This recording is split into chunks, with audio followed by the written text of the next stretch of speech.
Chapter 1. Mouse Trouble. They called him Jake the Maybe.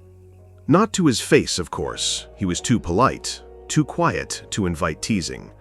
But everyone around him felt it. Jacob Wright, 28 years old, assistant architect in a downtown Chicago firm, was the kind of man who apologized when someone else stepped on his foot.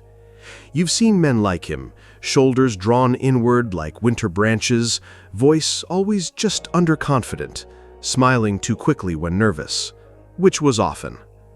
Jake wasn't a coward, he was just tired of being afraid, tired of checking his own thoughts for approval, tired of editing himself before speaking, of overthinking a coffee order as if the barista were holding a moral gavel.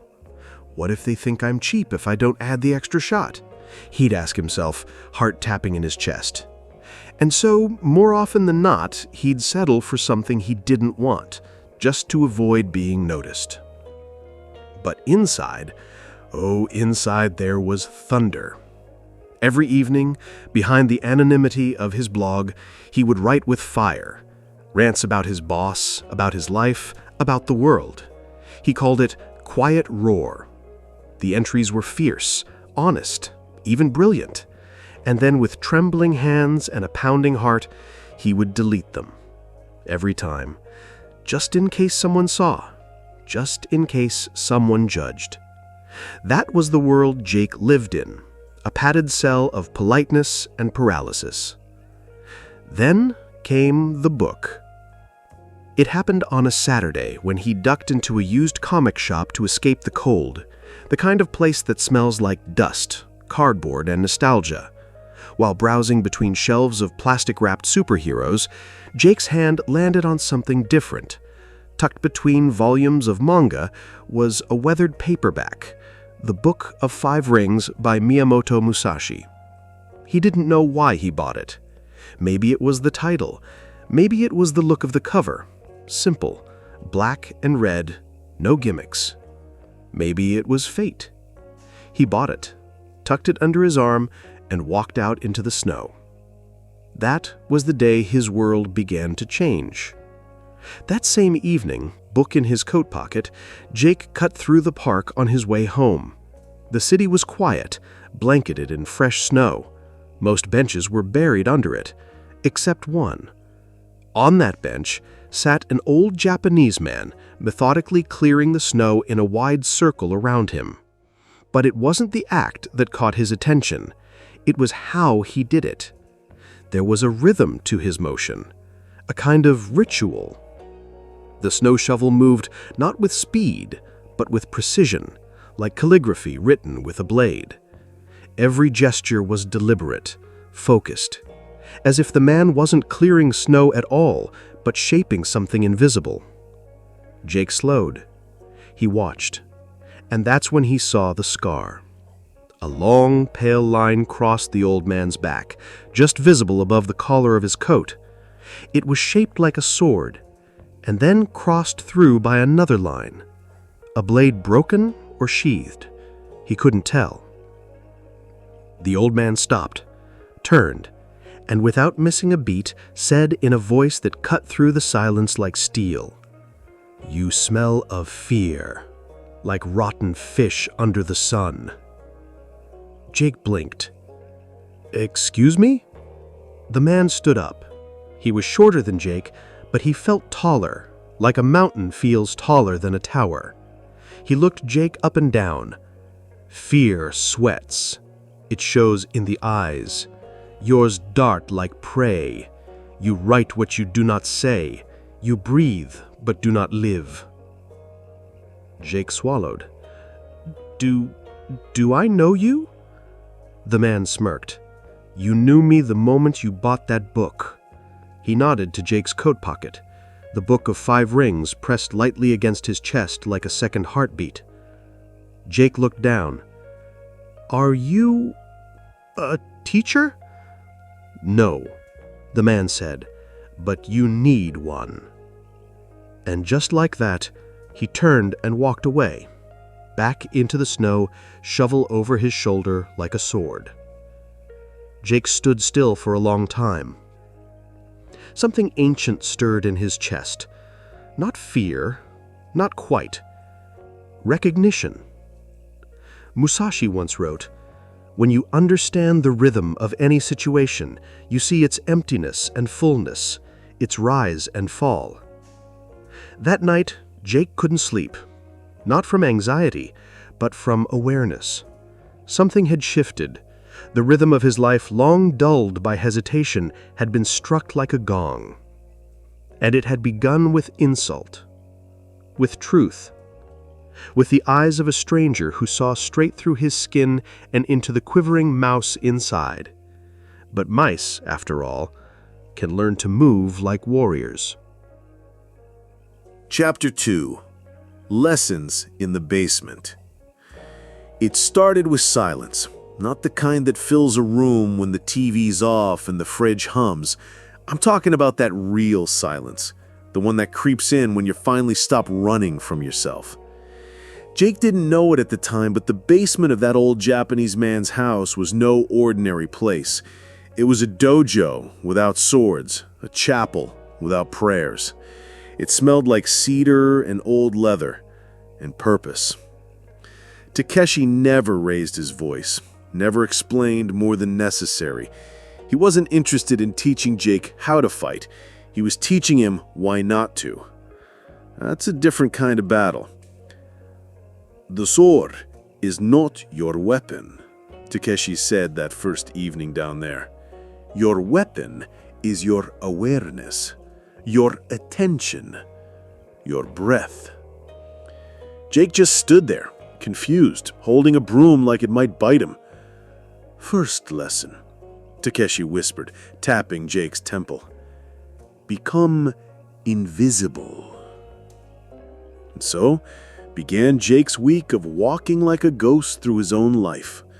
For 7 days, he became a monk of observation. He logged where his attention went. Emails he reread 4 times to check tone. Instagram posts that made him shrink. The anxiety before ordering coffee. At the end of the week, he realized something gutting. 73% of what drained his energy was nothing but imaginary enemies. Ghosts. His fears, disguised as facts. As Musashi wrote in the Book of 5 Rings, "Perceive and know what cannot be seen with the eyes." Next came the strike without a sword. One night, they sat in a booth at a rough little bar on the south side, the kind with a jukebox that still played CDs and bartenders who'd seen too much. Takeshi sipped green tea like it was the most normal thing in the world. 2 drunk guys, loud and bloated with beer muscles, bumped into their table. One spilled something and barked, "Watch it, old man." Jake's breath caught in his throat, but Takeshi didn't flinch. He simply stood, took 1 step backward, and bowed. A beat passed. The drunks looked at each other, confused, like bulls who just gored a scarecrow. Then they walked off, unsettled. No punches, no words. Outside, Jake asked, "Why'd you back off? You could have." "A step back is sometimes 1,000 forward," Takeshi said. "Your job is not to win. Your job is to remain clear." Musashi knew this truth well. When you have the intention of stabbing your opponent in the face, he will try to get both his face and body out of the way. As soon as an opponent tries to get out of the way, you have already won. But Takeshi wasn't all riddles and riddles. Sometimes his lessons were brutal. One evening, he told Jake, "Stand like the mountain." That's it. That was the task. Jake stood in front of an old dusty mirror in the basement, instructed to look himself in the eyes, not blink, not smile, not fidget, for 10 minutes straight.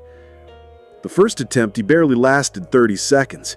His reflection felt like a stranger. Shame, insecurity, all of it welled up behind his eyes. But he tried again the next night, and again. By the end of the week, he stood tall, breath even, gaze steady. That look in the mirror began to soften, not because he judged himself less, but because he'd finally met the man staring back. And then came the real test. It was late, winter biting the skin off the streets. A train screeched overhead, and Jake, walking home, saw 3 men cornering a young woman near the subway entrance. Their words were slurred, their movements erratic. Jake's heartbeat thundered in his ears. He wanted to turn, pretend he hadn't seen, but something shifted. He stepped forward. "Hey," he said, steady but not loud. "She's not interested." They laughed. One swung. Jake didn't fight, really. He remembered Takeshi's voice. "In battle, there is no fear, only breath and the ground beneath your feet." He sidestepped. The man's fist grazed air and his own weight pulled him down. Jake let him fall. The others paused. For just a second they saw something in Jake's eyes, something immovable, and in that second they backed off. The police arrived, moments later. The men were cuffed, and the girl, her name was Claire, though Jake did not know it yet, looked at him and said, You fight weird, like you weren't fighting at all." Jake smiled, confused and relieved. Later that night, when he returned home, the dojo was empty. Takeshi was gone. No forwarding number, no goodbye, only a note written in black ink on parchment. "The real teacher is not the one who gives answers, but the one who makes you find them." There were no dramatic goodbyes, no final spar, just absence and understanding. Jake stood in the doorway, the cold wind biting his neck, and he whispered to no one, "Thank you." Chapter 3. Life After Battle. There's a strange kind of silence that follows a moment of real courage. It's not applause, not relief. It's more like a still pond after a stone's been thrown, a deep quiet where the ripples of what just happened are still making their way to shore.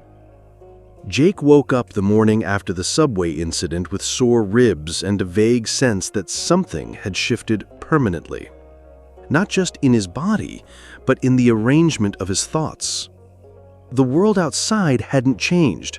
Same snow, same emails, same headlines screaming about fear, but Jake had changed. And when you change, the world bends with you, ever so slightly. At work the next week, something unexpected happened. The firm had been circling a new high-profile design contract, an open public pavilion in Grant Park. Jake, who once would have shrunk into the wallpaper at meetings, stepped up. Not loudly, not arrogantly, just clearly. He presented a vision. A minimalist pavilion shaped like a sword guard, clean lines, space for breath and stillness. The idea was radical, symbolic, unapologetically simple. Most people in the room didn't get it, but a few did, and even those who didn't listened. Jake had stopped trying to win approval. Now he was just sharing what felt true. That was enough. It's like Musashi said, there is nothing outside of yourself that can ever enable you to get better, stronger, richer, quicker, or smarter. Everything is within. Everything exists. Seek nothing outside of yourself. Not long after, the firm hit a budget crisis. Layoffs were brutal. Jake got the call one Friday afternoon. Once upon a time, the news would have wrecked him. He would have spiraled, anxiety, shame, the works. But now, he thanked his boss, walked home through slush, and stopped by the same comic shop where he'd first picked up the Book of 5 Rings. It was still on the shelf, still dusty, still under graphic novel Misk. He looked at it, smiled, and bought a one-way ticket to Osaka. That was the beginning of his pilgrimage.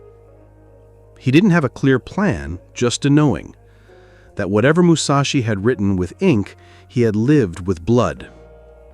Jake wanted to feel that life under his feet, so he walked. Osaka was neon chaos, but outside the city, beyond the noise, he found what he was looking for. A wooden dojo nestled in the foothills, behind a bamboo grove, half-eaten by moss and memory. He knocked. A man in a navy robe answered, weathered face, calm eyes. Jake bowed awkwardly, stammering in half-Japanese. The man listened patiently, then said in clear English, "You're looking for Takeshi." Jake nodded. The man tilted his head. He died 5 years ago. Jake just stood there, the wind slicing between them like a blade. "But," he added, "he told us something. He said, 'My best students will never meet me twice. They'll find their path without me.'" Jake lowered his head and wept, not out of sadness, but out of release. A dam had broken. He spent the next month sweeping floors at that dojo, watching, meditating, not asking questions, just breathing with the rhythms of a land far older than his fears. When he returned to Chicago, he didn't announce anything on social media, didn't write a Medium post. He just rented a tiny storefront in a quiet neighborhood, a design studio the size of a food truck, with warm wood floors and a single calligraphy scroll hanging on the wall. "Depend not on the opinions of 10,000 men." Clients came in slowly. Many walked out. That was okay. He didn't chase them. He didn't pitch. He listened. One day a man entered, mid-40s, nervous hands. He looked like Jake used to, shrunken into his own body, afraid to speak his truth. I don't really know what I want," he said, eyes darting towards the floor. Jake smiled, not condescendingly, but warmly, like a man who had walked barefoot across that same road and lived to plant flowers at the end of it. "Let's start small," he said. "Show me your fear." That moment, that exchange, was the real inheritance. Not the techniques, not the stances, but the quiet strength of someone who had stopped pretending he was powerless. And in that strength, Jake had become what Takeshi always knew he could be. Not a swordsman, not a master, but a mirror. Because Musashi's way is not about winning battles, it's about ending the war inside. Jake had done just that. And like all true warriors, he walked forward, not with a sword, but with stillness. Epilogue: The Swordless Warrior. In the end, it was never about the sword. The blade was just a mirror, cold steel reflecting the mind that wielded it. What Musashi knew, and what few ever understand, is that the sharpest edge a man can forge is self-awareness. Jake didn't become fearless. No one does. He still got nervous sometimes when a client asked for changes, still hesitated before speaking hard truths. But now, he moved forward anyway. That was the difference. Not the absence of fear, but mastery over its leash. Takeshi, whether he was real, imagined, or some ghost called forth by fate, had left Jake with something more valuable than technique. He had left him a practice. The way is in training. Musashi. Discipline was no longer punishment. It was clarity, a structure for the storm. Simplicity was no longer boring. It was power. Stillness was no longer weakness. It was preparation. And fear? Fear had become the trailhead, the sign that he was exactly where he needed to be. The world kept spinning, louder, faster, more distracted than ever. But Jake, he walked a different path, a quieter one. He designed spaces that breathed, gave time, not just walls.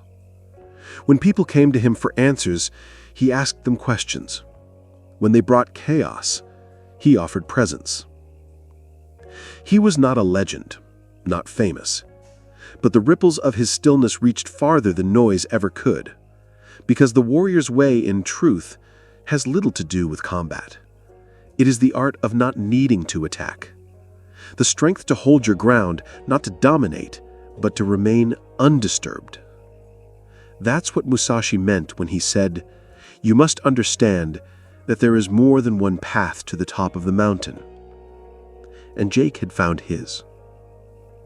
So if you too are trembling behind your own eyes, choking on what-ifs, pacing the walls of a life too small for your soul, start small. Sweep the snow. Face the mirror. Hold the silence. And when the world strikes with noise, chaos, judgment, or fear, do not raise your voice. Stand still. Let it break around you. Because the real fight was never out there. It was always inside. And you are already holding the sword. If this story stirred something in you, that quiet fire, that itch to become more, then walk with us. Subscribe to the channel and tap that bell, not for noise, but for reminders. Gentle reminders that the path still exists, that strength is silent, and that discipline, like a blade, must be sharpened day by day. Because wisdom isn't learned in one sitting, it's practiced in 1,000 quiet moments. So stay with us. The next lesson may be the one that changes your life.